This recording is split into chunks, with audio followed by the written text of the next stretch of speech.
Convinced that he's got Jim now, young Eli climbs onto the roof of his house, waving the costume about. He shouts that he knew it! He knew Mr. Micarest was some kind of superhero! Of course, this is when his mother, Ellen, gets home, and she is terrified that Eli is going to get hurt. Jim rushes inside, telling her to keep an eye on Eli. He makes it onto the roof just as Eli trips on the cape, but Jim scoops him up and floats in midair. "I've got you," Jim assures him.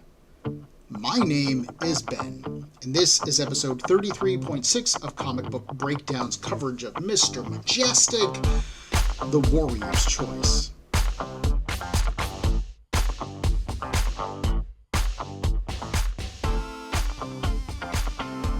Man, what is this reveal? Like, the whole comic frames this reveal that Jim has powers, that he is likely Mr. Majestic, like it's a big deal. But we knew that. You and I knew that as comic book readers. He looks like Majestic. He clearly has superpowers. We have no other lead character in this comic book. Abnett and Lanning are treating this like it's a dramatic reveal when actually it is a barely concealed fact, and it just feels like a waste of page space. I also don't like the jump that we have between these two issues 2 and 3. Last issue ended with Eli finding the costume and then calling for his mom, who he would have known wasn't home at the time. And then, after she doesn't respond, he decides to climb onto the roof and then wave the costume around, and then he's really going to expose a superhero like that. Like, I totally understand Eli being excited and wanting to talk about this thing, but you expect me to believe that this kid is smart enough to suspect that Jim is a superhero, but also dumb enough to ruin his secret identity? Like, I just don't buy that. We return to the story, and remember that thing that attacked the waitress in issue 1? Well, it is still on the move, this time killing some cops on the outskirts of Metropolis. It's closing in on its target, ... It's very mysterious. Then we move into a flashback on Kira. We see Elan and Majestros meeting covertly. Their affair has been going on for weeks, but only in secret. Majestros isn't worried about this. Soon he will be named a lord by his father, and then he'll be free to do as he pleases. Then they can be together. Elan is nervous about going outside the walls without any more protection than just him, but Majestros assures her she's perfectly safe. This is where Jim's mind has wandered as he sits inside the kitchen of Ellen's house. After putting her son to bed, as if he could possibly sleep after that, right? Ellen asks for an explanation. Eli's father was a firefighter, a real hero. And she's pretty confident that he died because of Eli's superhero worship. His father took bigger and bigger risks on the job until one was finally too risky. She doesn't exactly love the idea of having one of them in her home, but Jim has been a model tenant. He's paid his bills on time. So what's the deal? Jim isn't honestly sure what to tell her. He doesn't remember much about himself. It seems that the explosion from Eradicator's armor has left Majestic with some form of amnesia. Looking at his costume, he assures Ellen that he is not a superhero.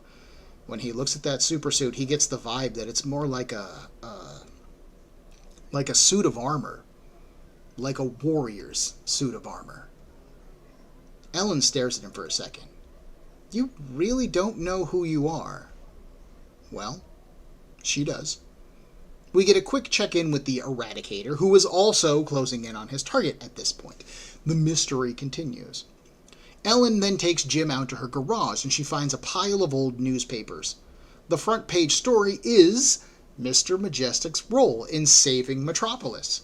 Jim is surprised to see these as anyone. They thought I was a threat? To world peace? Ellen chuckles. "Yeah, imagine my delight at finding out I've got a threat to world peace living in my spare bedroom." She then leaves him alone to process this and check on Eli. Jim traces his fingers over one of the photos, specifically of Mr. Majestic flying with Lois Lane in his arms. He remembers that, but he doesn't quite remember it correctly. We then flash back to Kara, where we see Majestros take Elan out to the Bay of Numbers. The bay is an endless shifting sea of sand. The universe will die before the sea repeats a single configuration twice. The pair gaze at the Tower of Red Lament, quite a distance out into the sea. This is another neat Wildcats reference, but for Elan, this is an amazing thing to witness. She would never have had the chance to see this without Majestros. Then, a massive sea serpent-like creature erupts from the sands. It dives at the pair, but Majestros punches it. This drives it back, and once again, the pair are safe. Majestros assures her that she'll always be safe with him. Back on Earth, Jim stares at the Majestic armor. I should have destroyed it the second I saw it, he mutters to himself. And then he pauses. He can hear something. Ellen? This is when our big threat finally makes itself known. That daemonite scout that dragged Mr. Majestic to the DC universe, that we saw in a flashback at the end of issue 1, it has been hunting Majestic ever since he got here. We actually saw our first glimpse of it back at the end of Strange New Visitor. There was a single panel of a mysterious eye being like, closing in, right? We see it now smashing into Ellen's house. Seeing the scout triggers Jim's memories, and it looks like he remembers everything about himself. He dons the Majestic armor and starts to tussle with the scout. During a pause in the fight, Majestic orders Ellen and her son to run, so they head for the front door. When they open it, they find another problem. The Eradicator stands there, ready to live up to his name. Which is honestly a nice way to bring all of our black background plot threads together. This issue just explains what's going on for the most part, but it does do a few cute things. First off, I love Ellen's newspapers. Using them to fill Jim in on the activities of Mr. Majestic is a super cute idea. I love the nod to the story arc where it happened, Strange New Visitor, as a headline on the newspapers. I love Lois Lane being the one who wrote it, because of course she is.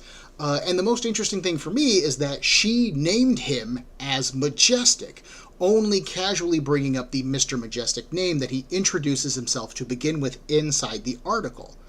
This vaguely explains why this miniseries and the follow-up ongoing series are called Majestic and not Mr. Majestic.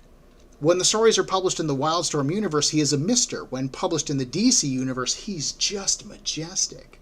I think that's really cute, and it's also kind of a nice way for a collector like myself to differentiate between Wildstorm Mr. Majestic and DC Majestic stories. And yes, they're all technically part of one continuity if you want to look at it that way, and I'm fine with looking at it that way. That's the way I'm presenting it to you all. But again, it makes it a little bit easier to kind of navigate your back issues.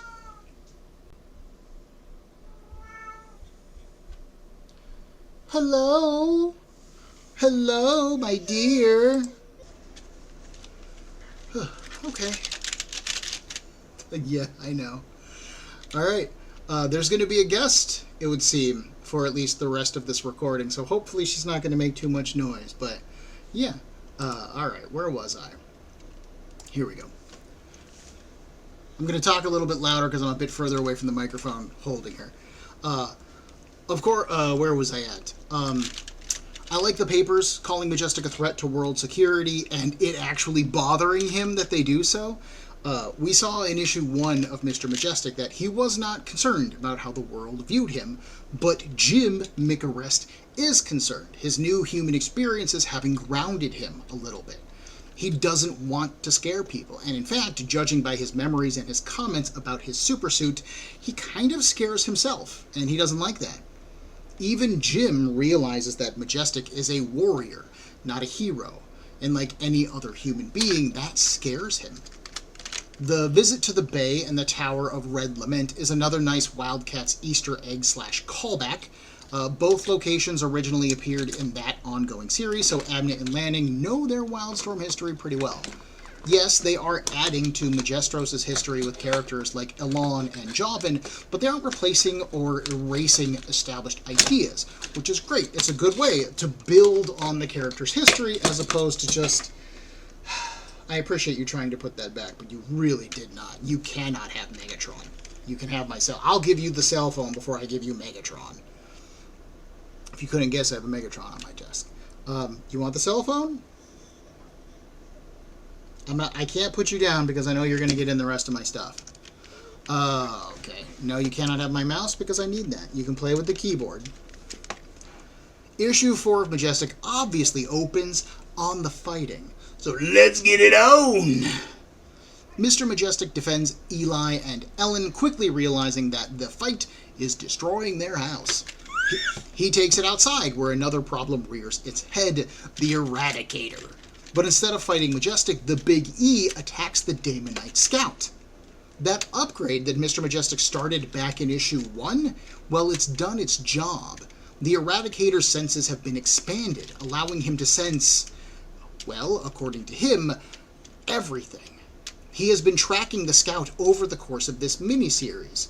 It was sold to us as a storytelling technique that the Eradicator has been hunting Majestic, but no, that was a misdirect. Things are not always what they seem. The Eradicator has been hunting the daemonite scout because he knows that it is a threat. Majestic then flashes back to a time on Kara, when daemonites managed to infiltrate his father's estate. Majestros and Javan fight back eagerly, even killing a daemonite that looked like Elan. Unknown to Majestros, Elan saw it happen, saw the blood splash on her love. She saw his absolute lack of hesitation. In modern day, it turns out that the scout has spent so much time in the bleed, that is, the space between realities. No ma'am. That its presence inside the DC universe is making local reality unstable. If it continues to stay here, it will detonate and take the surrounding 5 miles of landscape with it. Majestic looks at Ellen and Eli, knowing that means them. But he also realizes something else. This scout could be his way home to the Wildstorm universe. Red energy gathers around the scout as reality blends and shifts, tearing around it. The scout itself has become a portal. If Majestic went through it, he would be back at the daemonite research facility in the Wildstorm universe. He could then destroy it, protecting his home reality from this massive daemonite threat. But if he leaves, then he is leaving this place to its doom. Ellen and Eli's scream unnerve him more than he thought they would have. It should be an easy decision for him. Go home and safeguard the Wildstorm universe. That is millions of lives, if not trillions of lives saved. All it would cost is, what, a few thousand humans here? That's good math on Kara.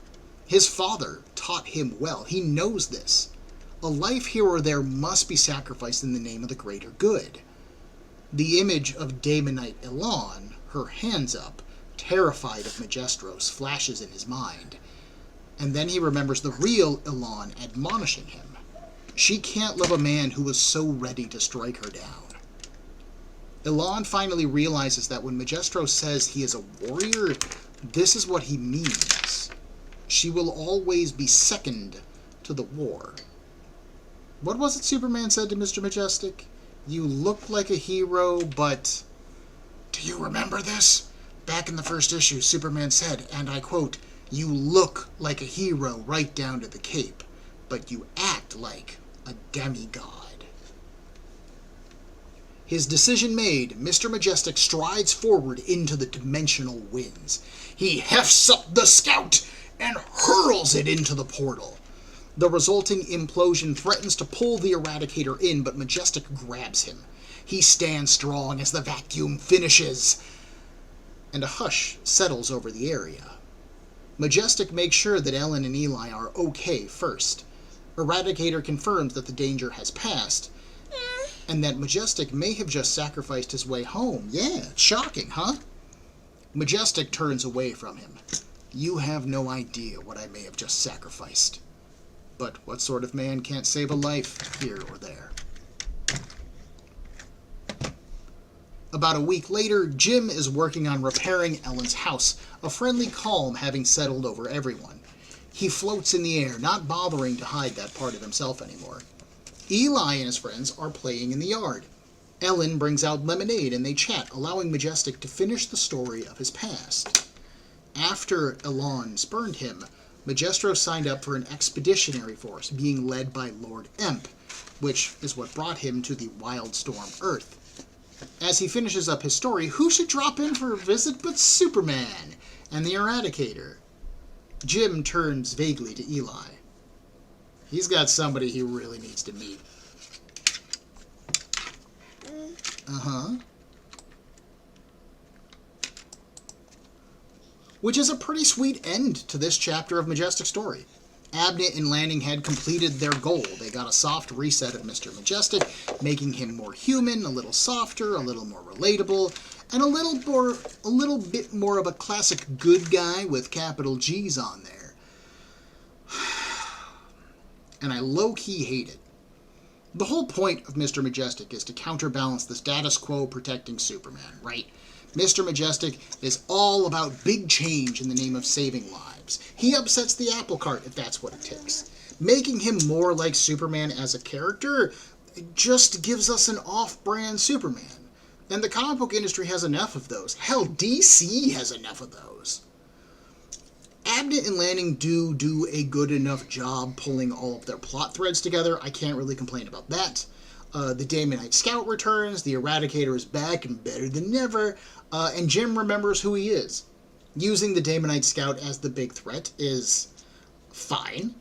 I just personally find it hard to believe that the relatively easy-to-kill Daemonites could develop a mechanical device so strong that it could take on not just Mr. Majestic, but the Eradicator, who, keep in mind, is of a similar strength to Mr. Majestic.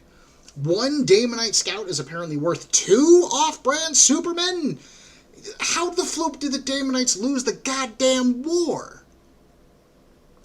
Anyways, turning that Scout into a dimensional bomb is a good level-up threat, given that we have seen Mr. Majestic rearrange a solar system, stop time anomalies, and steal a particle from the Big Bang in order to bring his son back to life. Mr. Majestic is all about these big, larger-than-life threats, and so this does up the ante nicely and bring it a little bit closer to Joe Kelly and Brian Holguin's run, even if it doesn't quite scratch the itch. I don't think that the authors did a good job conveying the moral quandary that comes with it, though. Like the flashback in issue 1, I had to reread this scene and this idea several times to fully get it.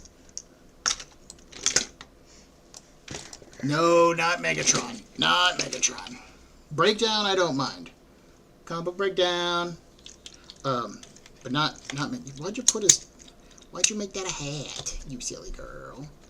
I do like that pose. That looks very like he's dancing. Yeah, you silly girl. Okay, where was I at? We're told that Majestic has to choose. Sacrifice maybe 1,000 lives in the DC universe in order to safeguard the Wildstorm universe. Hang on. You want this one? Or sacrifice maybe millions of lives in the Wildstorm universe in order to save the innocence of the DC universe. But I don't honestly see why a sacrifice has to be made either way. The idea here is that if Majestic went through that portal, then the Scout would have stayed in the DC universe and exploded and killed maybe about 1,000 people. But that would also have allowed Majestic to return home, fight the good fight, and then he could destroy the Daemonite research facility, ensuring that the Daemonites do not learn how to travel through the bleed and then infect the multiverse. Or Majestic pushes the Scout through its own portal and it explodes, which would destroy the facility but leave Majestic stuck in the DC universe. Which is what he chose in this comic, but who cares? So he's stuck here for a bit. Majestic was already building a dimensional portal when this comic book started, back in issue 1. Just build another one, my man. Or, perhaps even simpler, why not just push through the portal anyways? Majestic has taken worse hits than an explosion. He could have picked up the Scout, flown through, tossed it in the facility, and then blitzed out of there, leaving it to explode in a daring last-second escape, right? Well then, maybe they have more plans for Majestic in the DC universe, you say. You cannot have my mouse because you're going to screw something up. I trust you with some stuff. I do not trust you with a computer mouse. They don't have plans for Mr. Majestic in the DC universe. I have read the ongoing series that follows this miniseries, and the very first issue opens up with Majestic returning to the Wildstorm universe. There is no muss, there is no fuss, there is no fanfare. Spoilers, I guess. My bad. Which leaves me with my final impression of this miniseries, which is pretty much just disappointment. This was one of those comics that I went into the breakdown of really looking forward to it. I liked these comics on my first read through. Now we have Konark. Now we have Konark meowing too. Are you good? I know you're just sleeping on the couch. Are you good? I liked exploring Majestic's past and character in greater depth. I liked the contrast and compare with Superman, especially at the opening of the story. But upon spending this long studying it and rereading these comics and thinking about them, it's just so uneven and weirdly paced out and just kind of half thought out. Like, Majestic gets caught in the Eradicator's armor exploding. Yes, it rattles his brain, he turns into Jim Mick-Arrest and goes on this adventure. But, like, how? The explosion happens, he falls through the Earth's atmosphere, crashes, wakes up in a crater with amnesia in a supersuit that he doesn't recognize, and then what? He steals some clothes, because Majestic doesn't have money. He steals a briefcase that he puts his supersuit in, finds a newspaper, sees Ellen's listing, and then shows up with no job, no money, no ID, and no work history. And that's fine? How did the school hire him as a groundskeeper with no paperwork or history? I know that this comic was originally published in like 2004 or 2005, and maybe school security wasn't then what it is now, but like, they still didn't hire wandering vagabonds with no government ID. What do you think this is, 1940s? I can't help but think that this idea of Majestic having amnesia would have been better done after he came through the portal to the DC universe to begin with, right? He could have struggled to survive in Metropolis, unsure of who he was, but gifted with these strange powers that he has no context for. Lois Lane would investigate him at the same time that the Time Storm is raging on and the Scout is closing in. Only as he faces down the Scout does Jim remember who he is, Majestic! But now he must stop John Henry Irons and the Eradicator from burning down reality with the CVE. He saves Metropolis and then decides to help the city until Superman can return. And then he can work on the portal home in the background with Irons and Eradicator. Or he could just get teleported back home like the B-13 technology did with the Time Stream, then setting up the Majestic ongoing series.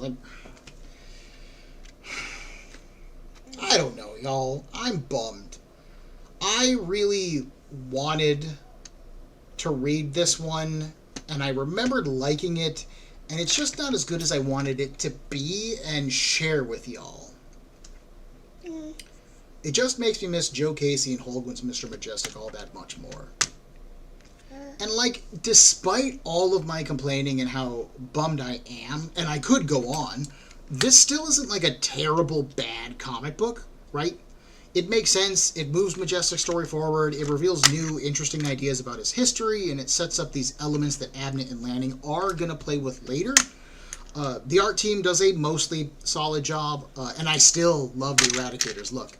I have certainly read worse comics in my time, especially when you're talking about Wildstorm characters and concepts. But I do think that this puts me off covering the Majestic ongoing series. At least for now. Because reading this series left me with a big question. The only reason Mr. Majestic got to show up in these Superman comics was because Superman went missing, right? And then here, for this miniseries, Superman's just back. There was no explanation, there's no narration box, there's no fanfare. That seemed weird to me at the time. So I went looking for Superman, and what I found was floopin' weird, which is right up my alley.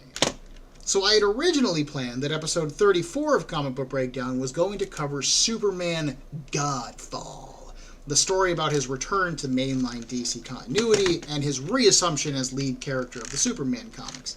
However, I got distracted, and instead, we're going to cover Udon's Mega Man Timeline one-shots. Mega Man Timelines one-shots. Now, I'm not a big Mega Man, but I picked these up for a friend, and I'll go into more detail as I'm talking about the actual comics.